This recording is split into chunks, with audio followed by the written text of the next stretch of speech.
This is my kitchen table and also my filing system.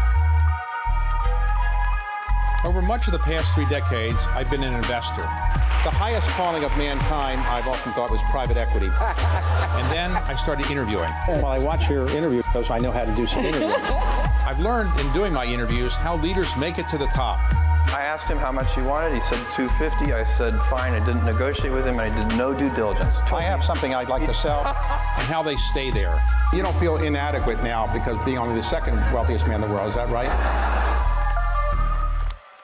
I'm in the headquarters of the National Football League, where I've just had a chance to interview the commissioner of the NFL, Roger Goodell, who's now serving his 19th year as commissioner, and had a chance to talk with him about issues like international expansion, the popularity of the NFL, and the fact that private equity firms are now being allowed to invest in the NFL. So today, the NFL is by far the most profitable and largest revenue sports franchise or league in the world. Revenue of about $20 billion or so last year. And every team seems to be profitable. The television ratings are very good. What do you think makes the NFL so popular? It always starts with the game, David. I think the game is one of the greatest games, if not the greatest game in the world. The competition is extraordinary, the players, the coaching. Our games have never been closer in history, and I think it brings people together, and it does well on media. I think the television experience is as great as anything in television. I think being in the stadium is better, but I think we're fortunate to have a great product. Second, I'd say the business model. I think we have a tremendous business model. I think when you look at the key aspects of revenue sharing and a salary cap that we've designed with our players, that we have something that I think makes every team competitive. And I think that's unusual. And they have the finances to be competitive. And I think that's an important element that people overlook. And I think it also is just it's a statement. You know better than I do. You're a great investor and you know this business better than I do. I think it's a statement on the potential success for this league going forward too. We've had a number of games overseas in recent years. And in fact, you opened the season going to the opening game in Brazil. So do you expect to do more overseas games, and is that a part of your strategy? It is. We had 5 last year. We expect to have 8 this year, which will be the highest we've ever had. Our hope would be at some stage to get to 16 games in the next few years. We think we can do that. I think it's an indication of the popularity of our game. Every time we take our game to a new market, Brazil's a great example of it, right. The fans go crazy for it. They sold out the tickets in less than 90 minutes. People had a wonderful time. It was the talk of the town. And I think it will be the basis and the sort of the match that lights the excitement and the popularity of the game in that market, as well as what we're doing around the world. So we're very excited by it. It's just one element of that strategy. You need to have television. You need to have activity and participation in the sport, and flag football is a big part of that. So all of those factors, I think, are going to be what we think will be a very successful formula to be a global sport. Well, do you ever envision having a team that's based overseas in Mexico City or in London? Listen, we've talked an awful lot about it, and I think there are markets that could, without question, support an NFL franchise. I think there's a lot of issues with expansion of our league that we have to debate on that one. Additional teams, we have 32 now. We think that's a really good number for the NFL. But also, I think we would probably look at it potentially as building out by divisions as opposed to individual teams. You have a lot of issues with a team that's in, let's say, Europe, and having to travel over playing games, and teams going back over to Europe to play. I think the competitive issues still need to be worked out. All the Super Bowls have been held in the United States. I think had more than 50 of them so far. Do you ever envision a time when a Super Bowl will be held in a city not in the United States? Well, we've always, I think, had Super Bowl in a city that has a franchise. And I think that's sort of the core principle that we've had. I think if we have an international franchise, I definitely see that happening. I think as we become global, that'll be something that, as we have international franchises, that would be logical. So let's talk about one of the franchises. Recently, a team was sold for $6 billion, I'd say about a year ago or so, the Washington Commanders, for a price that nobody had ever thought a sports franchise in the United States would reach, $6 billion. Were you surprised the price was that high? No. I think, one, that's a franchise that, growing up in Washington, I probably have deeper emotional feelings for it, but that's a franchise in a great market. And we believe that it's going to be a tremendous success there. And I think Josh Harris and his limited investors are going to do a great job. I'm not at all surprised that they got to that price. Recently, the NFL allowed private equity firms, including mine, to invest in NFL teams in minority stakes, I think up to 10%. Right. And a number of these have already been done. In fact, I think valuations are above the $6 billion level that the Commanders received. I think some of the minority stake investments are at least $8 billion valuations. So why did you let the bad guys known as the private equity people into the tent? And why have you capped it at 10%? One, letting the bad guys in, we really feel like there are things that you all can teach us a little bit about our business, and maybe help us think about it a little differently. As you know, that 10% position is a silent position. We believe very strongly in the fact that we like the principal owner approach that we've had for years and other sports have had successfully. So we want to make sure that the controlling owner is the one that makes the decisions on behalf of the club, both at the league level and at the club level. But do you ever envision a time that a sovereign wealth fund could invest directly in a minority stake in a team? I don't think we'll ever allow institutional in a controlling position, at least in the foreseeable future. Again, I think we feel very strongly about having a principal owner that is there operating the franchise, responsible for that, both in the club level as well as the league level. On television, is it the case that somebody that only subscribes to basic cable can still watch any of his teams or her team's home games? Or what are the rules? It's very complicated as to what is you have to pay for or what you don't have to pay for today. What is the basic rule that makes it possible for somebody to watch the NFL game for their home team? Well, David, I would say in the NFL, it's about as simple as it gets.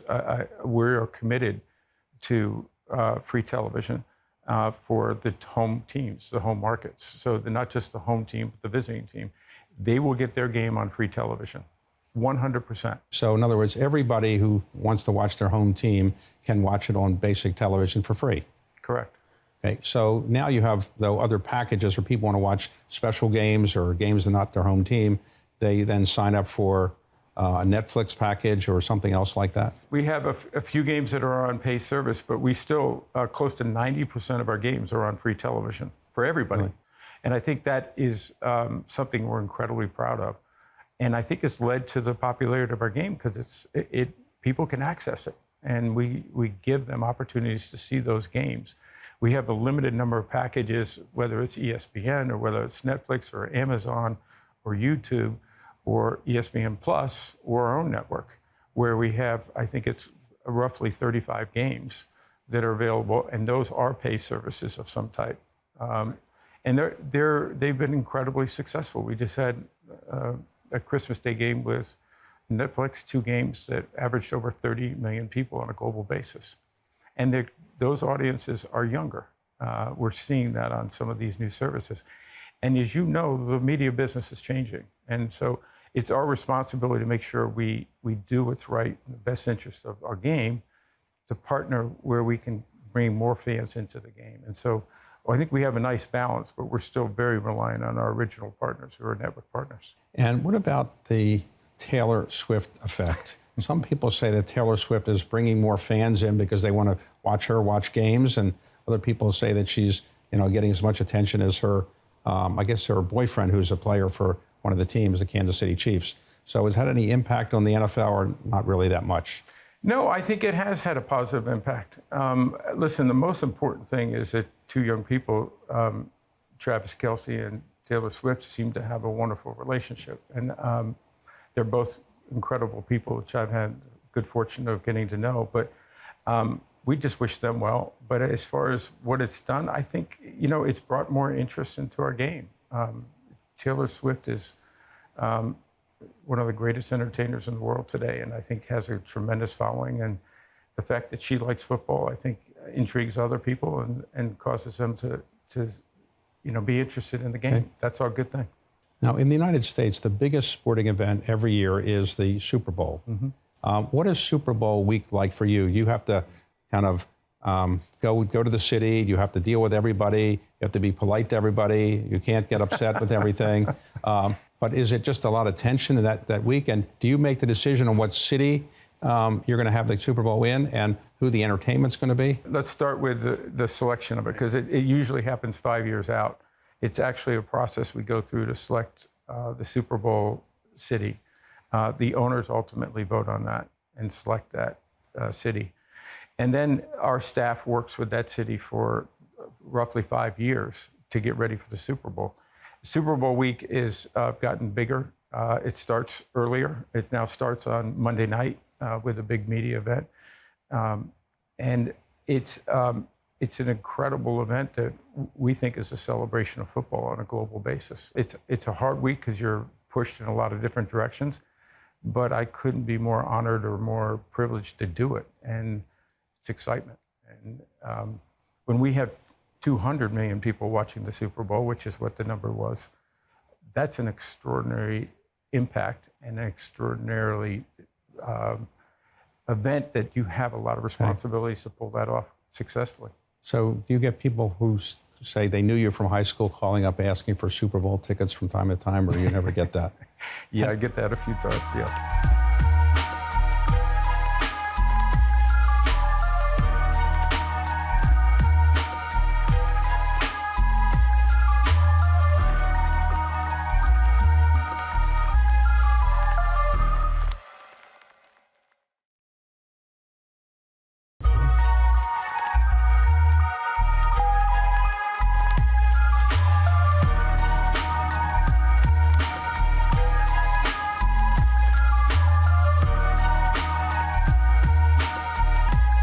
A letter to Pete Rozelle when you were in college asking for an internship. This is in the early 1980s, and he responded, I guess, positively because you got an internship. Have you ever thought in your wildest imaginations what would have happened had he not responded positively and where you might be today? Well, he was kind. I don't know about positive. They get a lot of letters and a lot of interest in becoming an intern. It pushed it off to his executive director. I think it was close to 53 letters later when I got the internship. I see. So it wasn't an immediate response and you've got a job. It took almost a year before that happened. But I have no idea what I'd be doing today if it wasn't being here at the NFL. So you didn't have any idea of doing something important like private equity if you hadn't gotten into the NFL? Those guys are too smart for me, David. So. No, I doubt that. So to people that are watching now and say, what did he put in his letter that was so persuasive to get an internship at the NFL? What did you say that future people that want to write letters to people like you should put in their letter? Well, I have a copy of it actually over there, but I would say it wasn't what was written in the letter. I think it was the fact that I wrote 53 times. At one point, the executive director said, if you're ever in New York, come by. And I said, well, I happen to be in New York. He said, well, can you come by at 8 o'clock? I said, of course. The problem, I was in Pittsburgh. So I drove all night to get there. And I think you just have to take advantage of your opportunities and distinguish yourself in some ways of what you're deeply passionate about and what you think you can create value for someone. Let's talk about your own background for a moment. Where were you born? Jamestown, New York. I grew up in Washington, D.C., though. Jamestown, New York. And what did your parents do? My mother was a nurse. My father was a politician, a lawyer. He was a congressman who was appointed by Nelson Rockefeller at one point to succeed the assassinated Robert F. Kennedy, and he became a senator. Is that right? That's correct, 1968. And then your family moved to Washington then? Or you were No, we moved there? to Washington at 59 when I was born, actually, so he could serve in Congress. So people may not remember this, but your father was very famous because he had been appointed as a moderate Republican by Nelson Rockefeller, also a Republican. Mm-hmm. And then he opposed the war in Vietnam under Richard Nixon, mm-hmm. and then the Johnson, I guess, as well. And that became very difficult for him politically because many Republicans at that time wanted to support, let's say, Richard Nixon and didn't feel that a Republican opposing the Vietnam War was a good Republican, let's put it that way. So was that difficult for you, or you're proud of what your father had done at the time? Because many people were younger at the time were against the Vietnam War. Well, I couldn't be prouder of my father and the courage he took for him to do something that he knew was the right thing to do. It wasn't popular. And he knew at the time that he would likely lose his seat and lose the election, but he did it anyhow. And I think when we were young, he actually gathered us around. I'm one of 5 boys with my mother and father, and said, I'm going to do this, but I will likely lose the election. But that was a lesson that stays with me to this day, that you have to do the right things, regardless of the consequences. So let's go back to your growing up. You grew up in Washington, but then you moved back to New York? After he lost the election, 1970. And then you went back to, where did you live afterwards? Bronxville, New York. Bronxville. And then you went to high school in Bronxville. Yes. And you were a 3-sport star, as I understand it. You were in football, basketball, and baseball, and the captain of all 3 of those teams in your high school. So you went to Washington Jefferson College in Pennsylvania. Yes. And when you graduated, then you wrote your famous letter to the NFL. But what were you doing when you were waiting to hear back from the NFL? Were you doing, working at a McDonald's or something like that? I wasn't. I took some time after the summer after I graduated, and I focused on what I wanted to do.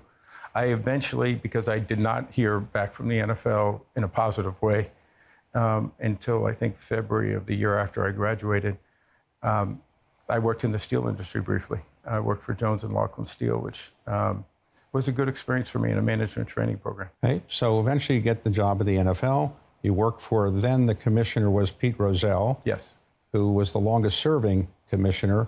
Yes. You're the second longest serving, I guess, is that right? I think that may be true. I hadn't thought about that, but So Pete Rozelle, who was the person who helped orchestrate, he became commissioner, was only 33 years old. Right. And when the AFL and the NFL came together. So what were you actually doing in the early years? Well, I was an intern in the public relations department, so I did a little bit of everything.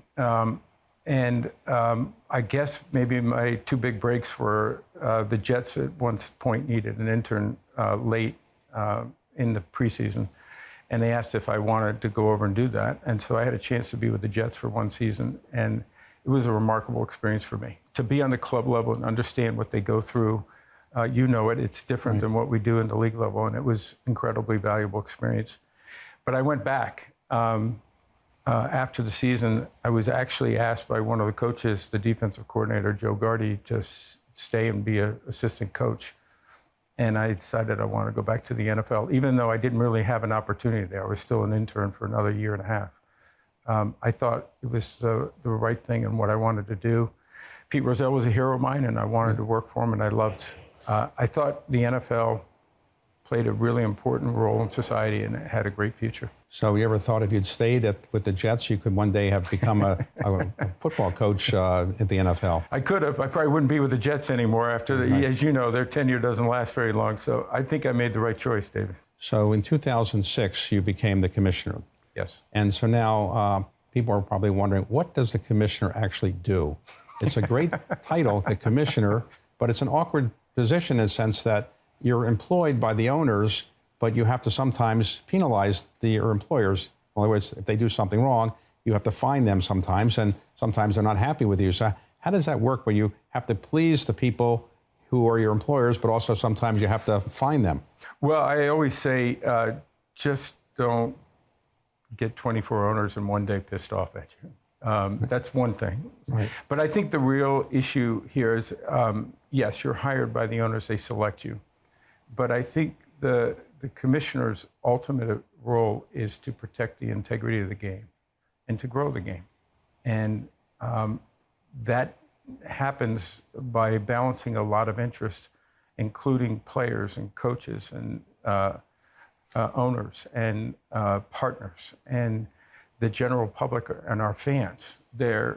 Ultimately, you work for all of them. And that's how I look at this job. I look at this job as I have a responsibility to each one of them to make sure that we secure this game for the future, that we put the best product on the field, and that our game continues to grow in a way that I think people are proud of. And so the thing I'm most proud of is not just the quality of the game, but the fact that the NFL has become the big tent that brings people together.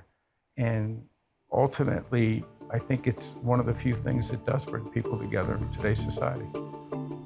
The policies and the rules of the league are paramount. If there are violations, you deal with that with discipline, whether that's fines and/or suspensions.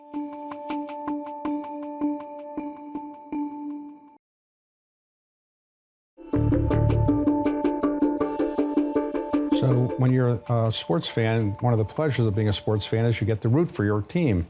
But you can't root for anybody, I assume, right? I always say, and this is true, I root for the team that's behind. Okay. And the officials. But when you're at a game, how many games do you typically go to at a year?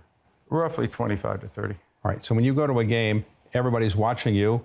You can't, when somebody does a great play, you can't jump up and say, great, because you're rooting for one team if you do that. So how do you sit there kind of passively watching a games? Well, I'm okay with rooting for a great play because that's what we love to see, right? That's one of the things people come for is the great play. I don't root for a specific team.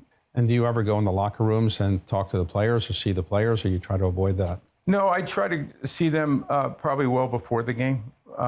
When you're getting ready for a football game and you're in the locker room, the last person you want to see is the commissioner. So I choose carefully when I see them. But I spend a lot of time talking and communicating with players. I think it's important to understand their perspective. They're incredibly smart and passionate about the game and have a really important perspective that is important for us to hear. Okay. So on the commissioner, when you're dealing with players, you have to find them sometimes too. Yes. Is that awkward to find them? And sometimes you had a fine, I think, or not a fine, but you had to deal with Tom Brady and the famous deflate gate issue. The policies and the rules of the league are paramount. And so whether it's an owner, or whether it's a club executive, whether it's a player, whether it's a coach, if there are violations, you deal with that with discipline, whether that's fines and/or suspensions, ultimately. And it's important that you be thoughtful on that. It's not my favorite part of the job, and thankfully it's a small part of my job. But when I first came into this position, it was clear that we needed to make some changes with respect to enforcement of our policies, particularly off the field, because they reflect on every single player or every single coach or every single club and our fans. And so we wanted to raise that bar, and we wanted to make sure the great people who played this game, coach this game, and are involved with this game were meeting the highest possible standards on and off the field. So would you recommend to people that they aspire to become commissioner because it's such a great job, or you say not for another 10 years or so should somebody want to be commissioner? No, I encourage it. As a matter of fact, I've met several people, but I think, listen, there's a time frame on how long you do this job. And I think, as you said, Pete Rozelle did this 29 years. I'm 19 now. There'll be a time when it's needed to be a change that's in the best interest of the NFL, and that's an important thing. When you're very young, you're too young to be president of the United States. Presidents are in their late 70s these days, and you're just 65, I guess. So, yes. So you've got a ways to go. You've signed a new contract, I think, that extends your term through 2027. So have you thought about anything past there, or it's too early to say? No, I have a full day that it takes up a lot of my focus and thoughts. That's where I keep it.